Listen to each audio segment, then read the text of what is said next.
Lou, Keitha, the important thing to know right now is that school officials say they are doing everything possible to keep your child safe. They are taking all precautions whenever there is a threat like this. So far here at Baldwin Middle Senior High School, we are just having some school staff come, but really nothing that looks out of the ordinary. Now, a DCPS spokesperson says they've had a significant number of threats compared to normal over the last couple of days.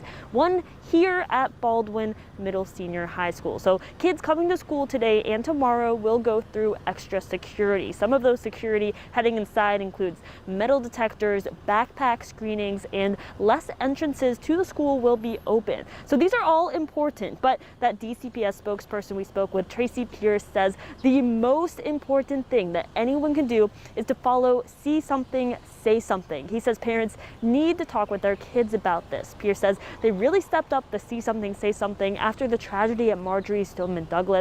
The anniversary of that tragedy is Sunday, and Pierce says this may be why the schools have gotten more threats recently. He says activity like this usually happens around anniversaries like that. So what needs to happen now is talking with these kids.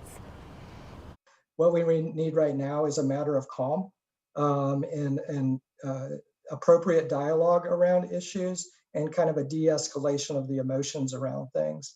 So the extent that your viewers, your families, your parents, our parents can help us do that with children. Good idea to just double check and make sure that your child is not bringing anything that they're not supposed to into the school building.